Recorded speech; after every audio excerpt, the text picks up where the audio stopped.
Hello दोस्तों, कैसे हो आप सब। उम्मीद है आप सही बहुत अच्छे होंगे और आपकी तैयारी बहुत अच्छे से चल रही होगी। तो दोस्तों, आपकी डिमांड्स के अनुसार काफ़ी लोगों की डिमांड थी, हमसे बोल रहे थे कि सर अलंकार कराइए। बहुत ज़्यादा कन्फ्यूज़न था आपको। तो यकीन मानिए, यूट्यूब के इतिहास में आज तक किसी ने ऐसे अलंकार पढ़ाए होंगे जैसे मैं आज आपको पढ़ाने वाला हूँ। अगर इस वीडियो के बाद अगर आपका एक भी कन्फ्यूज़न, एक भी डाउट रह जाता है, तो आप मुझे कमेंट सेक्शन में बता सकते हैं कि सर आपके पढ़ाए हुए में से हमको ये कन्फ्यूज़न है और ये अभी भी हमारा कन्फ्यूज़न या डाउट क्लियर नहीं हुआ है। फ़र्क इतना है कि वीडियो को सिर्फ ध्यान से देखना है, सिर्फ और सिर्फ पूरे ध्यान के साथ, और इसको समझना है। जितना मैं पढ़ाऊँ उस पर गौर करनी है। आलतू फालतू बातों में दिमाग नहीं लगाना है। अब ये सोच लीजिए कि आज से पहले आपने अलंकार का ए भी नहीं पढ़ा। तो देखिए, अलंकार से अलंकार, तो अलंकार की क्या लगाने वाले हम, लंका। यहाँ से ही आपको दिख जाएगा लंका, तो अलंकार की लगने वाली है आज लंका। ये सोच लीजिए कि आप बिगनर हो, आज से पहले आपने अलंकार नहीं पढ़े हैं, आज शुरुआत है आपके अलंकार की। अगर आप ऐसा मान के पढ़ते हो तभी आप समझ पाओगे अच्छे तरीके से। अगर आप इसमें बीच बीच में अपना दिमाग लगाने की कोशिश करोगे तो फिर से आप वहीं के वहीं पहुंच जाओगे जहां से चले थे वहीं।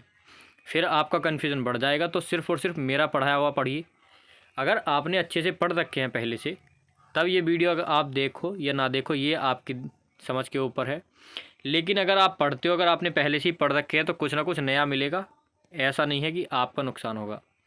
तो देखिए, वीडियो स्टार्ट करने से पहले अगर आपने हमारे चैनल को सब्सक्राइब नहीं किया है तो चैनल को सब्सक्राइब कर लेना है और बेल आइकन को प्रेस कर लेना है। वीडियो की PDF के लिए हमारे टेलीग्राम ग्रुप से आप जुड़ सकते हो, लिंक डिस्क्रिप्शन में दी हुई है। बात कर लेते हैं अलंकार के शाब्दिक अर्थ की। अलंकार का शाब्दिक अर्थ है, तो अलंकार का शाब्दिक अर्थ है आभूषण। जिस प्रकार स्त्री की शोभा आभूषण से होती है, उसी प्रकार काव्य की शोभा अलंकार से होती है। बात समझ में आ गई। अर्थात जो किसी वस्तु को अलंकृत करे वह अलंकार कहलाता है। आप इसको आसान शब्दों में बोल सकते हो कि काव्य की शोभा बढ़ाने वाले शब्द अलंकार, सौंदर्य, किसी भी प्रकार से बोल सकते हो। ये आपकी डेफिनेशन थी आपको समझाने के लिए। आगे बढ़ते हैं। तो आगे देखिए, एक आपको पंक्ति दी गई है। क्या? काव्य शोभाकरान धर्मान अलंकारान प्रक्षसे। तो प्रक्षते मतलब क्या है, यहाँ पर दिया गया है अर्थात वह कारक जो काव्य की शोभा बढ़ाते हैं, क्या कहलाते हैं, अलंकार। अलंकारों के भेद और उपभेद की संख्या काव्य शास्त्रियों के अनुसार सैकड़ों है। तो देखिए,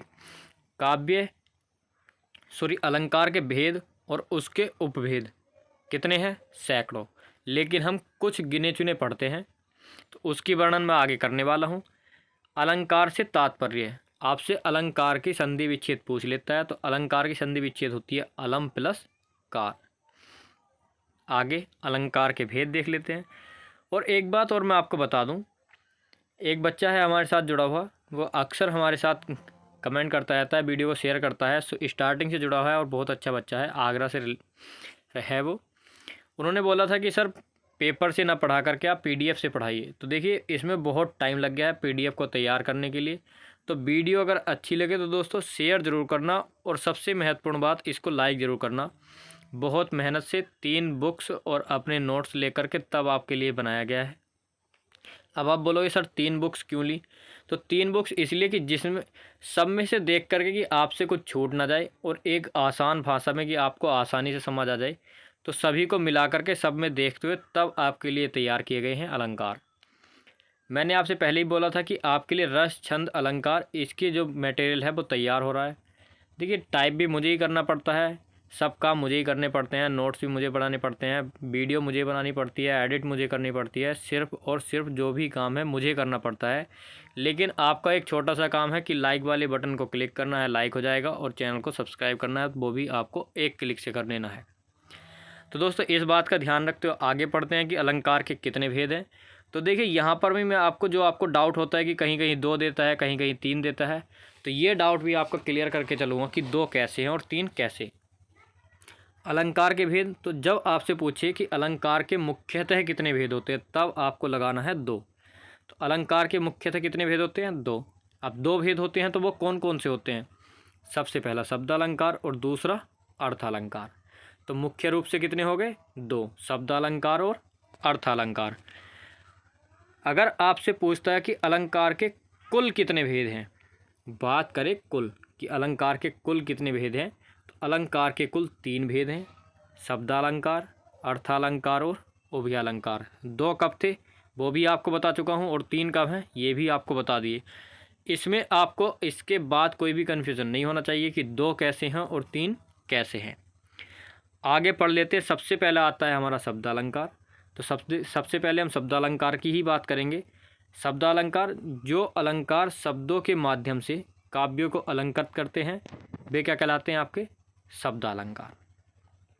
दूसरा था आपका अर्थालंकार, तो जिनमें अर्थ के द्वारा चमत्कार उत्पन्न हो, अर्थालंकार। और उभया अलंकार में शब्द और अर्थ दोनों के द्वारा चमत्कार उत्पन्न होता है, यानी कि उसकी सौंदर्य का वर्णन किया जाता है, उसकी व्याख्या की जाती है। किसी भी सेंस में आप ले लीजिए, तो जिसमें अर्थ का मेन रोल हो वहाँ पर अर्थालंकार, जहाँ पर शब्दों का खेल हो वहाँ पर शब्दालंकार, और जहाँ पर शब्द और अर्थ दोनों का हो वहाँ पर उभयालंकार। तो आज मैं सिर्फ और सिर्फ मैं आपको शब्दालंकार पढ़ाऊँगा। अब क्यों? क्योंकि देखिए, अगर मैं एक दिन में ही आपको सारे के सारे पढ़ा दूंगा तो देखिए फिर आपकी वीडियो एक तो बहुत लंबी हो जाएगी, दूसरी बात ये हो जाएंगे मिक्स। ना ही आपको ये रिवीजन करने में मज़ा आएगा और ना ही आपको पढ़ने में मज़ा आएगा। हमें उस सब्जेक्ट को तब तक पढ़ना चाहिए जब तक उसमें हमको इंटरेस्ट आ रहा है। ज़बरदस्ती का कोई भी काम अच्छा नहीं होता है। ज़बरदस्ती आप पढ़ते रहोगे तो आप पढ़ तो लोगे उसको, लेकिन आपको याद नहीं होगा। अलंकार में 5 मिनट में 5 से 7 मिनट में अलंकार सारे के सारे आपके ख़त्म कर देता। मुझे ये भी पता है कि किस किस अलंकार से क्वेश्चन पूछे जाते हैं, मुझे ये भी पता है कि कौन कौन से मुख्य मुख्य अलंकार आपको पढ़ाने हैं। लेकिन मैं चाहता हूँ कि जब मैं आपको पढ़ा रहा हूँ, आप मुझे अगर अपने 30 या 40 मिनट अगर मुझे देते हो तो उसमें से आपका कुछ भी छूट कर नहीं जाना चाहिए। आपको ये पर्याप्त होनी चाहिए कि इस वीडियो को देखने के बाद आपको कोई और वीडियो देखने की आवश्यकता ही ना हो। इसी उद्देश्य से आपको पढ़ाता हूँ मैं। आपने मेरी बाकी की वीडियोस देखी होंगी, आपको पता होगा कि हाँ क्या लेवल रहता है हमारी क्लास का। आगे पढ़ लेते हैं। ये तो मैं आपको बता चुका हूँ कि शब्दालंकार क्या होते हैं। तो जहाँ अलंकार, जो अलंकार शब्दों के माध्यम से काव्यों को अलंकृत करते हैं वो होते हैं शब्दालंकार। जो अर्थ के माध्यम से करते हैं अर्थालंकार, और जो शब्द और अर्थ दोनों के माध्यम से करते हैं उभयालंकार। बात कर लेते हैं शब्द अलंकार के भेद। तो शब्द अलंकार के भेद, इसको भी 2 प्रकार से बांटा गया है। शब्द अलंकार के मुख्य रूप से अगर आपसे भेद पूछता है, सबसे पहली बात, इस तरह का क्वेश्चन आपसे एग्जाम में नहीं पूछा जाएगा।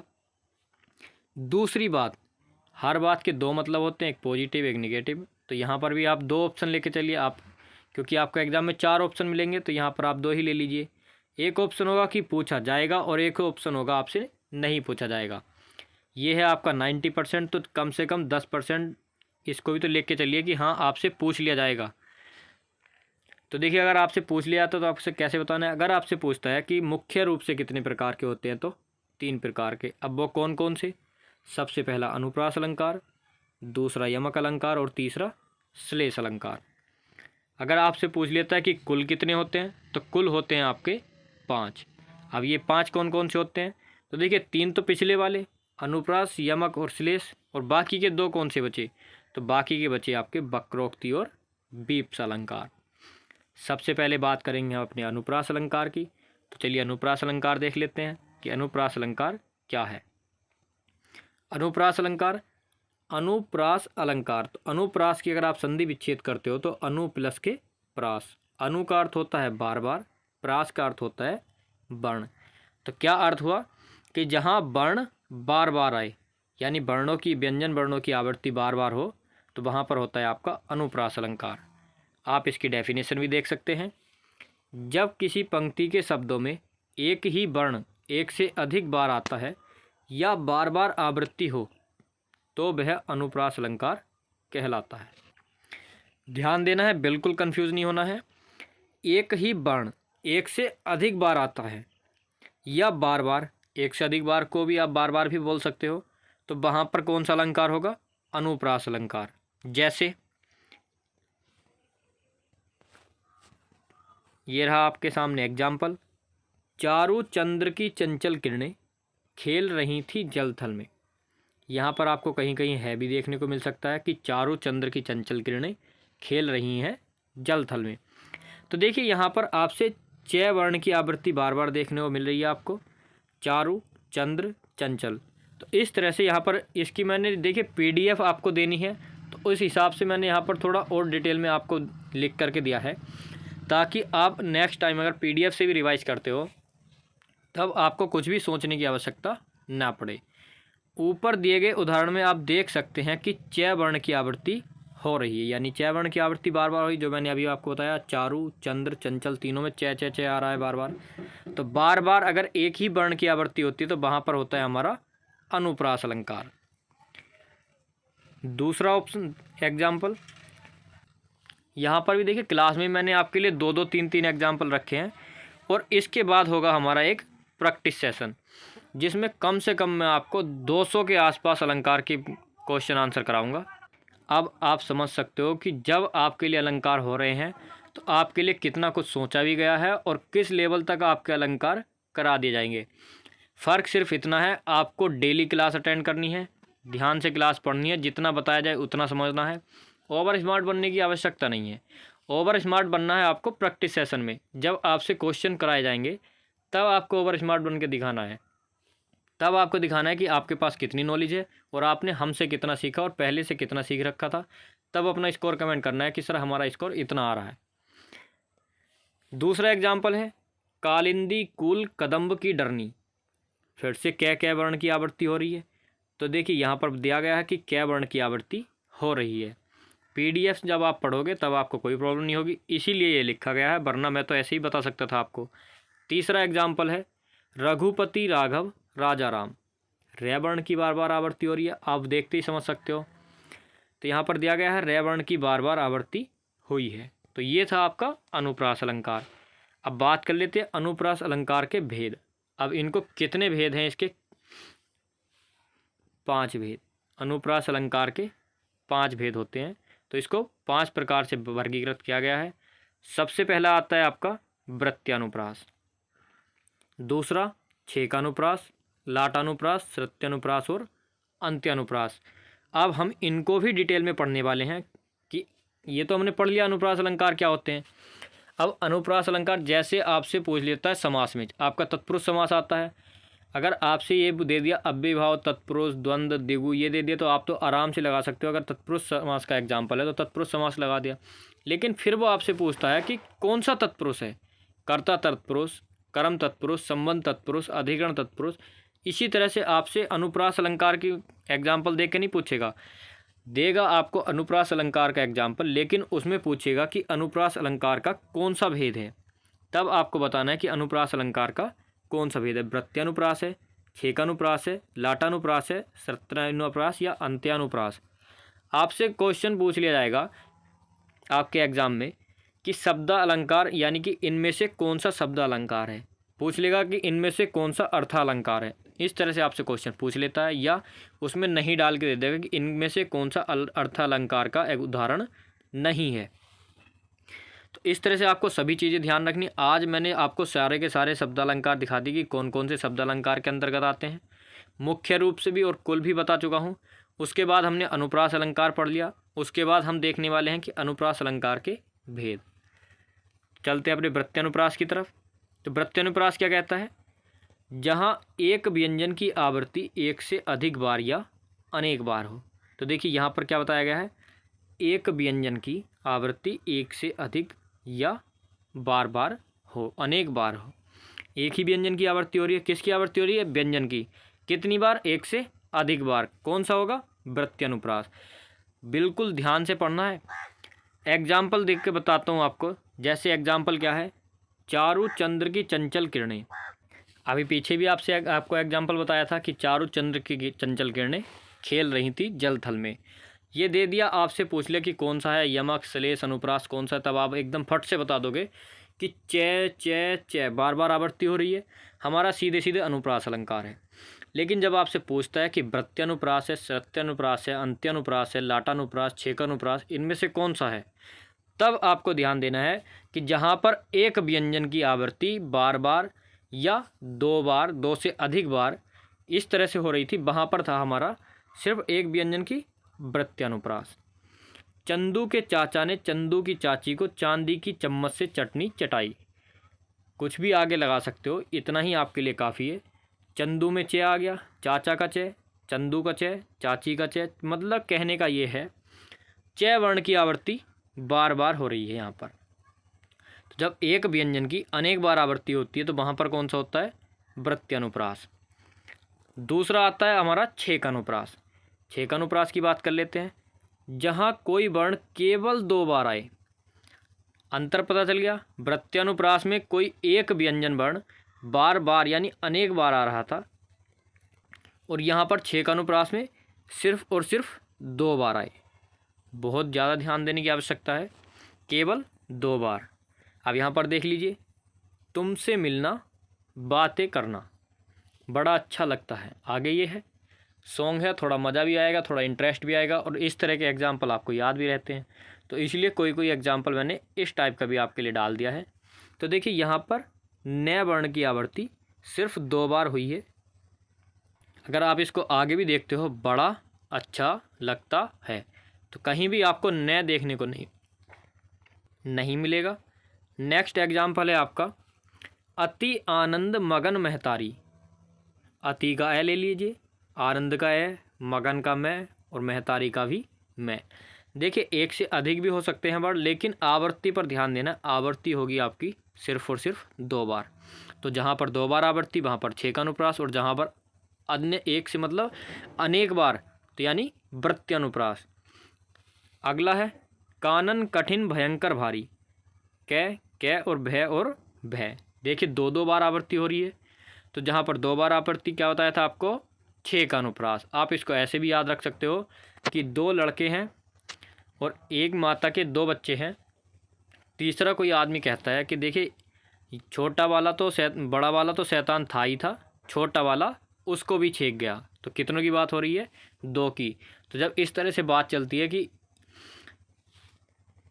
छोटे मियाँ तो छोटे मियाँ, बड़े मियाँ भी माशाअल्लाह, कुछ भी कह सकते हो। तो देखिए वहाँ पर 2 की बात की जा रही है, तो ये आपको समझाने के लिए एग्जाम्पल है कि जब आपसे छेकानुप्रास की बात की जाए तभी आपको एकदम दिमाग में एग्जाम्पल आ जाएगा कि वो हो, यानी छेकानुप्रास, छेकने की बात की जा रही थी, तो छेकते किसको है, यानी कि एक कदम आगे बढ़ा लेते हैं। तो यानी कि कितने हो गए, 2 कदम। नेक्स्ट आ जाता है आपका लाटानुप्रास। वृत्त्यानुप्रास और छेकानुप्रास कवर कर चुके हैं। वृत्त्यानुप्रास में था आपका अनेक बार आवृत्ति, और आपका छेकानुप्रास में था सिर्फ और सिर्फ 2 बार। देख लेते हैं लाटानुप्रास क्या कहता है। तो देखिए इसे शब्दानुप्रास भी कहते हैं। अब आपको इस लाइन से पता चल जाएगा कि 2 या 3 बुक्स को एक साथ रख करके आपके लिए मटेरियल तैयार करने का क्या बेनिफिट मिलता है आपको। देखिए प्रत्येक बुक में या आपको हर किसी वीडियो में ये देखने को नहीं मिला होगा कि लाटानुप्रास को शब्दानुप्रास भी कहा जाता है। आपसे क्वेश्चन आ जाएगा एग्जाम में कि शब्दानुप्रास किसे कहा जाता है, किस अलंकार को शब्दानुप्रास कहते हैं। वहीं पर आपको कन्फ्यूज़न हो जाएगा कि यार अलंकार तो बहुत पढ़े, लेकिन शब्दानुप्रास अलंकार कौन है ये हमने नहीं पढ़ा। शब्दालंकार पढ़ा है, अर्थालंकार पढ़ा है, उभयालंकार भी हमने देखा है, लेकिन शब्दानुप्रास नहीं देखा। हमने लाटानुप्रास देखा, वृत्त्यानुप्रास, इस तरह से सभी देखे, अनुप्रास देखा, लेकिन शब्दानुप्रास नहीं देखा। तो वहीं पर आपका एक क्वेश्चन मर जाता है, और साहित्य के तो मरते ही मरते हैं आपके हिंदी में। तो देखिए इसीलिए मैंने आपके लिए इतना सारा मतलब बुक से इकट्ठा करके मटेरियल रखा है कि कुछ रह ना जाए। मेन मकसद था कुछ रह ना जाए, तो बस इसीलिए आज मेरा पूरा दिन लग गया आपके लिए मटेरियल तैयार करने में। नेक्स्ट पार्ट इससे भी शानदार होने वाला है, तो वीडियो को ज़्यादा से ज़्यादा शेयर करना है आप लोगों को, और वीडियो अगर अच्छी लग रही हो तो यहीं पर रोक करके लाइक करके आ जाइए। तो आगे पढ़ लीजिए, चलिए। जहाँ एक शब्द 2 या 2 से अधिक बार आए और अर्थ प्रत्येक बार एक ही हो, किंतु तात्पर्य करने पर उसका अर्थ प्रत्येक बार भिन्न हो। अब कहने का मतलब क्या है, देखिए यहाँ पर भी एक शब्द है, जब 2 या 2 से अधिक बार आएगा तो सर 2 बार तो हमारा छेकानुप्रास में आ गया, और वृत्त्यानुप्रास में 2 से अधिक बार आ गया। तो अब यहाँ पर भी तो वही बात दी गई है कि 2 या 2 से अधिक बार। अब छेकानुप्रास और वृत्त्यानुप्रास को मिला करके बता रहे हो आप। तो देखिए आगे ध्यान देना है, और बात अभी ख़त्म नहीं हुई है। विराम चिन्ह कराए थे, वहाँ पर भी आपको बताया था कि विराम चिन्ह में योजक चिन्ह किसका काम करता है, जोड़ने का। आपको ये भी बताया गया है कि और कहाँ काम आता है, पूर्ण विराम कहाँ काम आता है। तो देखिए आगे है, मतलब बात अभी ख़त्म नहीं हुई है, यानी कि बात अभी और आगे भी पढ़नी है कि अर्थ प्रत्येक बार एक ही हो। यमक अलंकार की अगर आपके बात यहाँ पर दिमाग में आ रही है तो यमक अलंकार में जब शब्द आता है तो उसका अर्थ अलग अलग होते हैं। समान होता है शब्द लेकिन उसके अर्थ होते हैं भिन्न। श्लेष अलंकार में होते हैं एक शब्द के बहुत सारे, इस तरह से होता है। लेकिन यहाँ पर आपको दिया गया है कि प्रत्येक बार अर्थ एक ही होगा, शब्द एक ही होगा, लेकिन जब उसका हम तात्पर्य समझेंगे उस लाइन का तो तात्पर्य प्रत्येक बार अलग होगा। अब होगा कैसे सर, एग्जाम्पल से बताइए, ऐसे तो समझ में आ ही नहीं रहा। जब नहीं आ रहा तो चलिए एग्जाम्पल की तरफ चलते हैं। आपका उदाहरण है पूत सपूत तो क्या धन संचय और पूत कपूत तो क्या धन संचय। पूत, यहाँ पर भी पूत, और यहाँ पर पूरा का पूरा वाक्य आपका सेम दिया गया है। तो आप फट से समझ सकते हो कि जब पूरा वाक्य हमारा एक सा है, प्रत्येक शब्द दो बार आ रहे हैं, सिर्फ और सिर्फ एक वर्ण बदला है से और के, और तात्पर्य अलग हो गया। ये मैं आपको आपके प्रैक्टिस सेट में बता चुका हूँ कि इसका अर्थ क्या होता है कि अगर पुत्र जो है, बेटा अगर अच्छा है, सपूत है, तो धन इकट्ठा करके क्या करोगे, और अगर पुत्र कपूत है यानी कि शराबी है, दारूबाज है, जुएबाज है, तो धन इकट्ठा करके क्या करोगे, वो वैसे उड़ा देगा, और अच्छा है तो जोड़ के क्या करोगे, वो खुद ही कमा लेगा। तो ये हो गया आपका लाटानुप्रास। आपने कौन कौन से पढ़ लिए? सबसे पहले वृत्त्यानुप्रास जिसमें अनेक बार आवर्ती, उसके बाद आपने पढ़ा छेकानुप्रास जिसमें 2 बार आ रहे थे, इसके बाद पढ़ा आपने लाटानुप्रास। लाटा यानी कि आप इसको ऐसे भी समझ सकते हो, लटाएँ यानी कि हेयर, जो बाल होते हैं उनको लटाई बोलते हैं, कि जो लंबी लंबी लटाई होती हैं सब समान होती हैं लेकिन छोटी बड़ी होती हैं, प्रत्येक छोटी बड़ी होती है, बराबर कोई सी नहीं होती। तो इसी तरह से समान तो हैं लेकिन इनके अर्थ अलग है, एक से वर्ड है, अर्थ अलग है। इसी तरह से आप इसको समझ सकते हो। दूसरा है हे उत्तरा के धन रहो तुम उत्तरा के पास। यहाँ पर भी उत्तरा है और यहाँ पर भी उत्तरा है, लेकिन जब आप इसका तात्पर्य निकाल लोगे वो अलग हो जाएगा। तो ये कौन सा हुआ आपका लाटानुप्रास। नेक्स्ट आता है आपका श्रुत्यानुप्रास। अब देखिए श्रुत्यानुप्रास और अंत्यानुप्रास दोनों आपस में सेम से हैं, लेकिन बहुत ही हल्का सा अंतर है और बहुत ही मज़ेदार डिफरेंस है इनका, और दोनों ही इतने आसान है कि बहुत ज़्यादा आसान। वृत्त्यानुप्रास आपको याद रखने की आवश्यकता नहीं पड़ेगी, क्योंकि वहाँ पर क्या हो रहा था, अनेक बार आवर्ती हो रही थी। या तो अनुप्रास पूछेगा सीधे, अगर उसका पूछेगा तो फट से आप लगा देना है आपको वृत्त्यानुप्रास, अगर बार बार आवर्ती आ रही है तो। नेक्स्ट आता है आपका छेकानुप्रास। छेकने पर बात बताई थी सिर्फ 2 बार आएगा आपके लिए, तो 2 बार जहाँ भी आपको दिखे छेकानुप्रास। लाटानुप्रास में आपको बता दिया कि शब्द एक से हैं, अर्थ समान होगा लेकिन तात्पर्य अलग होगा, जो वो बात का तात्पर्य है वो अलग होगा। वहाँ पर कौन सा होगा, लाटानुप्रास। श्रुत्यानुप्रास देखते ही आपको इसको बिल्कुल भी ध्यान रखने की आवश्यकता नहीं पड़ेगी, बस एक बार ध्यान से समझ लीजिए। जहाँ मुख के एक ही उच्चारण स्थान से उच्चरित होने वाले वर्णों की आवृत्ति होती है, कहने का मतलब मूर्धन्य जो होते हैं मुख के उच्चारण के स्थान पर कैसे होते हैं, जब वर्णमाला में पढ़ाए थे, कंठ है, तालव्य, मूर्धन्य, इस तरह से आपको बताए थे। तो उसी हिसाब से समान वर्ग के, कै वर्ग का है तो कै वर्ग का आएगा, तय वर्ग का है तो सारे के सारे तय वर्ग के होंगे, और दय वर्ग का है तो दय वर्ग की ही आवृत्ति हो रही होगी। इसी तरह से आपको श्रुत्यानुप्रास में पूछा जाएगा। तो बस यही ध्यान रखना है, जहाँ एक ही वर्ग की आवृत्ति हो रही हो वहाँ पर होगा आपका श्रुत्यानुप्रास। अब देख लेते हैं इसको कैसे। तन मन धन सब कुछ है तेरा। तय न समान वर्ग में आते हैं, धै भी समान वर्ग में आता है। देखिए तय, थ, द, धै और न, ये सभी के सभी एक ही वर्ग के हैं, यानी कि तय वर्ग के हैं। तय आ गया, जी हाँ तय आ गया। न आ गया, न भी आ गया, न आ गया। अब आप बोलोगे सर यहाँ पर मैं भी है, तो आप यहाँ पर देखिए क्या मैं की आवृत्ति हो रही है, बिल्कुल नहीं हो रही। न की हुई है, 2 बार न है, बल्कि 3 बार न है हमारा। आगे किसी की आवृत्ति हुई है, तय की 2 बार आवृत्ति हो गई है। तो देखिए समान वर्ग के हैं, आवृत्ति हुई है तो, लेकिन समान वर्ग के वर्णों की आवृत्ति हुई है। इसी तरह से अगला है दिनांत थे दीननाथ डोबते। यहाँ पर भी देख लीजिए आपको तय थे, द है और न। तय है, थ है, द है और न है, और न वर्ण की बार बार आवृत्ति हुई है। थ की भी 2 बार आवृत्ति हुई है और द की भी 2 बार आवृत्ति हुई है। तय की भी यहाँ पर 2 बार आवृत्ति हुई है। और देखिए सभी के सभी किसके हैं, समान वर्ग के, तय थे, द है और न। ड और वे अलग वर्ग के हैं, तो देखिए इनकी कहीं भी आवृत्ति आपको देखने को नहीं मिल रही होगी। तो अब आपको समझ में आ गया कि श्रुत्यनुप्रास का अर्थ क्या हुआ। तो श्रुत्यनुप्रास जहाँ पर समान वर्ग की, यानी वर्णमाला के हिसाब से आप देख सकते हो, उच्चारण स्थान के हिसाब से आप देख सकते हो, जहाँ पर समान वर्ग के वर्णों की आवृत्ति बार बार होती है, वहाँ पर क्या होता है, श्रुत्यनुप्रास। नेक्स्ट है, और ये है आपका लास्ट, किसका, अनुप्रास का। तो देखिए लास्ट में यानी अंत में आ जाता है आपका अंत्यानुप्रास। आप इसको ऐसे भी याद रख सकते हो कि अंत में कौन सा पढ़ाया था, अंत अंत्यानुप्रास, अंत्यानुप्रास अंत। अब जब आप अंत की बात कर रहे हो तो बस अंत में ही ध्यान रखना है, बिल्कुल किसमें, अंत में। अंत में किस हिसाब से ध्यान रखना है, इसमें अंतिम वर्णों का तुक मिलता है। तो देखिए अंतिम वर्णों का तुक जब आप छंद पढ़ते हो तब आप वहाँ पर पढ़ते हो कि तुक कैसे मिलता है, किस में तुक मिलता है। जब आपको छंद पढ़ाऊँगा वो भी इसी तरह से बहुत अच्छे तरीके से आपको पढ़ाने वाला हूँ। दूसरे प्रकार से समझिए, जहाँ छंद के प्रत्येक शब्द या चरण के अंतिम वर्ण या वर्णों में समान तुकांतता होती है। ये हो गई आपकी किताबी परिभाषा और ये हो गई मेरी वाली परिभाषा। अंतिम वर्णों का तुक मिलता है। अब सारी बातें छोड़ दीजिए, बस ये ध्यान रखिए कि इसमें अंतिम वर्णों का तुक मिलेगा। अब कैसे मिलेगा सर, हमको तो ये बता दीजिए, हमको ऐसे समझ में नहीं आ रहा। जब नहीं आ रहा तो इसका भी इलाज है हमारे पास।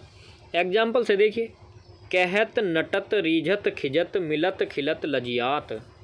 मिल गया तो पढ़ते पढ़ते ही समझ में आ गया होगा कि तुक मिला या नहीं मिला। तय तय तय तय तय तय तय। अब आप बोलोगे सर यहाँ पर तो हम बोल सकते हैं कि इसमें वृत्त्यनुप्रास है, लेकिन वृत्त्यनुप्रास में सारे के सारे जो इनके अंतिम वर्ण हैं इनका तुक नहीं मिल सकता। अगर यहाँ पर होता कहत नट रीज खिज मिल खिलत, इस तरह से होता, मतलब तुक नहीं मिलता। अगर आपका तुक मिलता है तो आपको वृत्त्यनुप्रास भूल जाना है। दूसरे एग्जाम्पल से समझाता हूँ, अगर इस एग्जाम्पल से आपको कम समझ में आ रहा है, पवन तनय संकट हरण मंगल मूर्ति रूप राम लखन सीता सहित हृदय बसु सुर भूप। रूप भूप मिल गया तो इसी तरह से आएगा। अगर एक सिंगल लाइन दे दी है आपको तो वहाँ पर देखिए इस तरह से होगा, लास्ट के जो शब्द होंगे उनका तुक मिल जाएगा।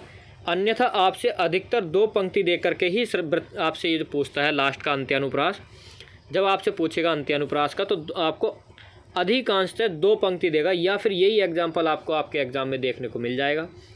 या विश्वास दिलाता हूँ दोस्तों, आपको यकीन के साथ कह सकता हूँ कि जो अलंकार मैं आपको कराऊँगा अगर आपके एग्ज़ाम में उससे बाहर पूछ लिया गया तो आप मेरे चैनल को अनसब्सक्राइब करके जा सकते हो, कमेंट कर सकते हो, मुझको टेलीग्राम ग्रुप में आप सारे बच्चों से कह सकते हो कि इस टीचर ने ये पढ़ाया था और इसके पढ़ाए हुए में से ये हमारा नहीं फंसा। आपको 100% गारंटी के साथ बोल सकता हूँ कि मेरी अगर आपने वीडियोस देखी हैं तो जो मैं ये अलंकार आपको पढ़ा रहा हूँ और जो इसके बाद प्रैक्टिस सेट कराऊँगा, अलंकार की आपको प्रैक्टिस कराऊँगा, अगर वो सारे के सारे आपने पढ़ लिए और ध्यान से याद कर लिए उनको, कहीं कहीं आपको ऐसा भी हो सकता है कि रटना भी पड़ सकता है। कुछ एग्जाम्पल्स जैसे कुछ संधियाँ ऐसी होती हैं उनमें कोई तुक नहीं बनता। जैसे आपको बताया था मैंने गीतांजलि, गीतांजलि आपको रटनी पड़ी थी कि गीत प्लस के अंजलि ही लगाना है, जबकि गीता प्लस अंजलि, गीता भी वर्ड होता है और अंजलि भी शब्द होता है। संधि गीता प्लस की अंजलि भी सही है, परंतु फिर भी गीत प्लस अंजलि को ही प्रेफरेंस देना है। उसी हिसाब से कुछ अलंकार भी आपको याद करने पड़ सकते हैं, मतलब रटने पड़ सकते हैं। रटने से नुकसान कोई नहीं है, कोई दिक्कत नहीं है, बस हमको बेस क्लियर होना चाहिए। बेस आज यहाँ आपका क्लियर हो ही रहा है। आपको वृत्त्यनुप्रास बता दिया। वृत्त्यनुप्रास क्या था, जल्दी से गुनगुनाइए। अगर आप कहीं भी बैठे हैं आप बोलिए, साथ साथ बोलिए। जैसे ही मैं आपसे पूछता हूँ आपको बोलना है, कोई कुछ भी कहे कहने दो। हमको क्या करना, हमको है पढ़ना। क्या, सिर्फ और सिर्फ पढ़ना। किसी को भी टोकने दीजिए, जो मैं बोलता हूँ उसका आंसर देना है फटाफट। वृत्त्यनुप्रास जहाँ अनेक बार आवृत्ति होती है, छेकानुप्रास जहाँ पर 2 बार आवृत्ति होती है, जहाँ पर 2 बार आए। लाटानुप्रास, लाटानुप्रास में आ रहा था 2 बार आपका, लेकिन जितनी बार भी आएगा वो समान समान शब्द होगा, परंतु उसका तात्पर्य भिन्न होगा। तो वहाँ क्या था आपका लाटानुप्रास। श्रुत्यानुप्रास वर्णमाला के हिसाब से। अंत्यानुप्रास जहाँ पर अंत में तुक मिल जाए। एक बार फिर से रिवाइज कीजिए। वृत्त्यानुप्रास में बार बार आवृत्ति, छेकानुप्रास में 2 बार, लाटानुप्रास में तात्पर्य अलग, श्रुत्यानुप्रास में आपका था वर्णमाला के हिसाब से और अंत्यानुप्रास में आपका था अंत वाला। अगर इस तरह से यहाँ से भी सिर्फ और सिर्फ इस स्लाइड से भी आप इसको 2-3 बार रिवाइज कर लोगे, कभी नहीं भूल पाओगे मेरे दोस्त, कभी भी। नेक्स्ट आ जाता है आपका यमक अलंकार। यमक अलंकार भी यहाँ पर मैं आपको आज ही कराऊंगा। शब्द अलंकार सारे के सारे आज ही करा डालूंगा, एक भी नहीं छोड़ना है। कल से पढ़ने हमको अर्थ अलंकार। यमक अलंकार क्या है, थोड़ा जल्दी जल्दी पढ़ लीजिए स्पीड के साथ। जिस प्रकार अनुप्रास अलंकार में किसी एक वर्ण की आवृत्ति होती है, उसी प्रकार यमक अलंकार में क्या होता है। यमक अलंकार में, यमक अलंकार में जब कोई शब्द एक से अधिक बार आए और प्रत्येक स्थान पर भिन्न भिन्न अर्थ दे। ध्यान देना है कि एक से अधिक बार आए परंतु अर्थ उसका प्रत्येक बार क्या होगा, अलग होगा। जबकि लाटानुप्रास में आपका था कि उसका अर्थ समान होगा परंतु तात्पर्य अलग होगा, और यहाँ पर उसका अर्थ ही अलग होगा। क्या होगा, यमक अलंकार। कैसे होगा हम बताते हैं कैसे होगा। यहाँ पर देखिए, काली घटा का घमंड घटा, आपके प्रैक्टिस सेट में ही बता चुका हूँ, फिर से बता रहा हूँ। काली घटा का घमंड घटा, घटा शब्द को 2 बार पकड़ लीजिए कि 2 बार हमारा घटा शब्द आ गया। क्या यहाँ पर इसका अर्थ अलग अलग है? बिल्कुल है। यहाँ घटा शब्द की आवृत्ति भिन्न भिन्न अर्थ में हुई है। डेफिनेशन आपको PDF में डाल के दी है, अब आपको पता है क्यों दी है। पहले घटा शब्द का अर्थ है वर्षा काल में उड़ने वाली मेघमाला। समझ सकते हो मेघमाला क्या होती है, जो बादल जाते हैं उनको घटा बोलते हैं, काले काले बादल उनको बोलते हैं घटा। तो वर्षा काल यानी वर्षा ऋतु के दौरान जब बादल उड़ते हैं तो उसको घटा बोलते हैं। तो जो काली घटा होती है, काले बादल यानी काली घटा। जो दूसरा अर्थ प्रयुक्त शब्द प्रयुक्त हुआ है दूसरी बार, उसका अर्थ है कम हुआ। तो यानी जो काली घटा है उसका घमंड कम हो गया है, तो यानी काली घटा का घमंड घटा। नेक्स्ट है आपका कनक कनकते सौगुनी मादकता अधिकाय, या खाए बोराय नर या पाए बोराय। ये है आपका बोराय या बोरात भी, बोराय कर लीजिए इसको आप, टाइपिंग मिस्टेक हो जाती है। तो देखिए ये आपका एग्जाम्पल तो बिल्कुल और बिल्कुल रटा हुआ होगा। जैसे आपका रटा हुआ है कि 3 बेर खाती थी, 3 बेर खाती है। पहली बेर यानी कि बेर खाती है और दूसरी बेर यानी कि बार खाती है, 3 बार यानी 3 टाइम। इसी तरह से यहाँ पर कनक कनकते सोगनी, कनक शब्द का प्रयोग 2 बार हुआ है। पहले कनक का अर्थ है सोना और दूसरे कनक का अर्थ है धतूरा। आ गया आपको समझ। यमक अलंकार क्या था, यमक अलंकार जहाँ आपका एक से अधिक बार शब्द आए और जितनी बार आए उतनी ही बार अलग अलग अर्थ निकले, यमक अलंकार। तीसरा एग्जाम्पल देखिए, 3 एग्जाम्पल भी रखे हैं आपके लिए। माला फेरत जुग गया, फिरा न मन का फेर, कर का मन का डारी दे, मन का फेर। तो यानी मन का और यहाँ पर मन का 2 बार आया है, दोनों का अर्थ है अलग अलग। अगले की बात कर लीजिए। नेक्स्ट आता है आपका श्लेष अलंकार। श्लेष अलंकार क्या होता है, अब इसको कैसे याद रखें। इसको ऐसे याद रखिए कि श्लेष का अर्थ होता है चिपका हुआ। श्लेष का अर्थ क्या होता है, चिपका हुआ। अब सर इससे कैसे याद होगा, मैं बताऊंगा कैसे होगा। पहले डेफिनेशन देखिए, श्लेष अलंकार में एक ही शब्द के विभिन्न अर्थ होते हैं। तो यानी अब बताइए सर, हमने डेफिनेशन भी पढ़ ली कि श्लेष अलंकार में एक ही शब्द के विभिन्न अर्थ होते हैं, यानी कि शब्द सिर्फ एक होगा और अर्थ कितने होंगे, उसके अलग अलग अर्थ होंगे। देखिए जब अलग अलग अर्थ होंगे तो यानी कि एक ही शब्द से सारे अर्थ चिपक गए। रुपया 1 है और बच्चे 10 हैं, सभी ने टांग पकड़ ली, सभी चिपक गए कि मुझे दो, मैं भी लूँगा और मैं भी लूँगा। अब क्या किया जाए, रुपया है 1 और 10 बच्चे आकर के चिपक गए कि मुझे भी दो, मुझे भी दो। तो यानी कि शब्द आया है 1 और विभिन्न अर्थ चिपक रहे हैं उसके साथ। तो यानी कि एक बार शब्द आया और उसके अर्थ निकल रहे हैं कई सारे। तो क्या हो गया आपका श्लेष अलंकार। श्लेष का अर्थ ही चिपका हुआ है। जब आपको शब्द का ही अर्थ पता है तो फिर आपको अलंकार में कंफ्यूज होने वाली क्या आवश्यकता है। तो बिल्कुल समझ आ गया होगा। एग्जाम्पल के साथ और देख लीजिए। रहीमन पानी राखिए, बिन पानी सब सोन, पानी गई न उबरे, मोती मानुस चून। ये है आपका मोती। ये आपकी टाइपिंग मिस्टेक है। टाइपिंग मिस्टेक आज मुझे लगता है कि मुझसे काफ़ी सारी हो गई हैं। अब बात कर लीजिए कि इस दोहे में हमको कैसे समझ पाएंगे हम। अब देखिए ये मत सोचना आप कि एग्जाम्पल तो ये हमारे रटे रटाए वाले रखे हैं। ये आपके रटे रटाए ज़रूर हैं, मैं भी मानता हूँ, और रखे भी इसीलिए हैं। पूछिए अब क्यों, तो आपके क्यों का आपका आंसर है कि जब आपका रटा हुआ है तो आपको अलंकार क्लियर कराने थे। जब आपको अलंकार ही आपके खुद आपके ही एग्जाम्पल से क्लियर करा दूंगा तो फिर आपको उन्हीं के हिसाब से आप दूसरे उठा लोगे। यहाँ पर मैं आपको नए नए अगर एग्जांपल देता, यानी ओवर स्मार्ट बनने की कोशिश करता मैं, तो मुझे ओवर स्मार्ट नहीं बनना है, मुझे दिलाना है आपका सिलेक्शन। अगर आपके एग्ज़ाम में 2 अलंकार से क्वेश्चन आते हैं तो 2 के 2 सही होने चाहिए, और वो भी 3 सेकंड के अंदर अंदर। उसको पढ़ने में टाइम भी नहीं लगना चाहिए कि एक लाइन पढ़ी और आंसर पहले टिक हो जाना चाहिए कि पढ़ने से पहले आंसर टिक कर दो। इसीलिए यहाँ पर आपके जो पहचाने हुए एग्जाम्पल है वो रखें। नए नए एग्जाम्पल तो मैं आपको प्रैक्टिस सेट में दिखाऊंगा कि अलंकार होता क्या है, वो तो आपको वहाँ पर पता चलने वाला है। अब देखिए यहाँ इसके अर्थ की बात कर लीजिए कि इस दोहे में रहीम ने पानी को 3 अर्थों में प्रयोग किया है। पानी का पहला अर्थ मनुष्य के संदर्भ में। मनुष्य के संदर्भ में क्या, कि जब इसका मतलब विनम्रता से है तब क्या होगा, ये होगा मनुष्य के संदर्भ में। रहीम कह रहे हैं कि मनुष्य में हमेशा विनम्रता, यानी पानी को विनम्रता बोला गया है कि विनम्रता होनी चाहिए। दूसरा अर्थ आभा होनी चाहिए, यानी कि तेज और चमक, जिसके बिना मोती का कोई मूल्य नहीं है। तो ये आपके पानी के 3 प्रकार से अर्थ थे। नेक्स्ट आ जाता है आपका वक्रोक्ति अलंकार।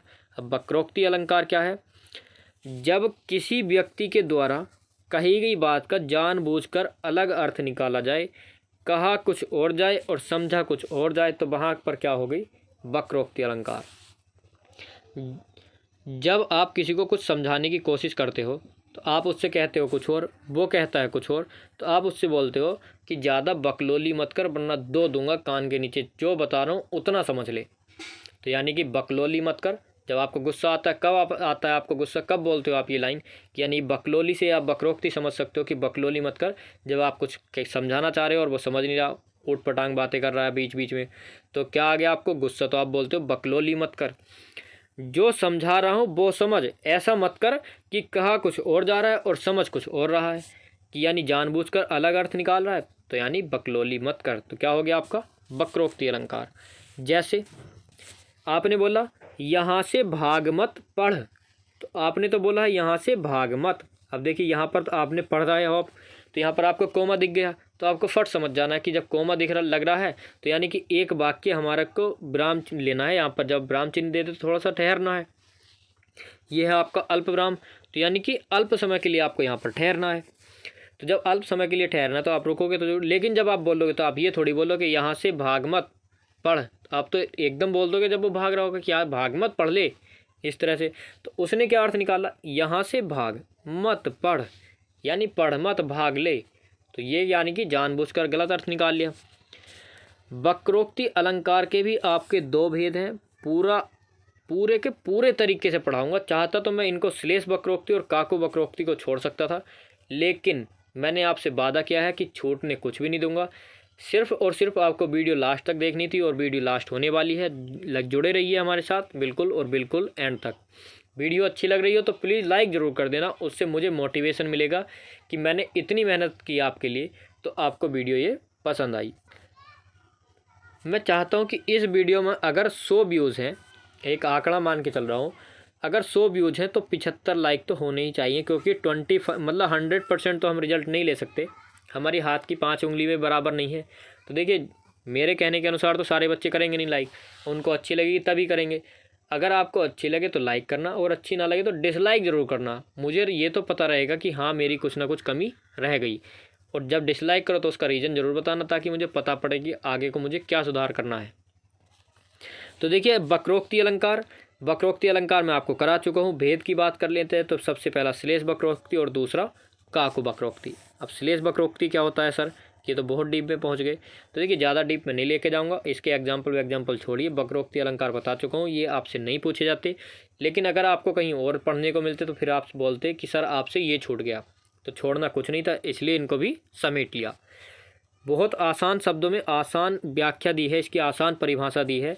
जहाँ पर वक्ता के द्वारा बोले गए शब्दों का अलग अर्थ निकाला जाए, वहाँ पर होता है श्लेष वक्रोक्ति। तो देखिए जो वक्ता बोलता है उसके शब्दों का अलग अर्थ निकाल दिया तो उसको श्लेष वक्रोक्ति में दे दिया। हालांकि वक्रोक्ति का अर्थ ही यही होता है, फिर भी उसको 2 पार्ट में डिवाइड कर दिया। दूसरा आता है आपका काकु वक्रोक्ति।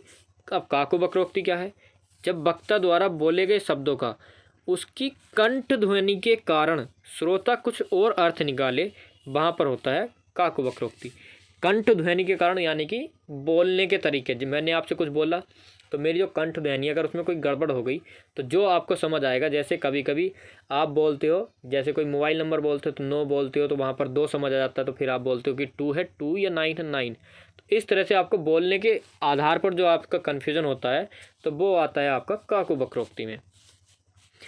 अब आता है आपका लास्ट बीप्स अलंकार।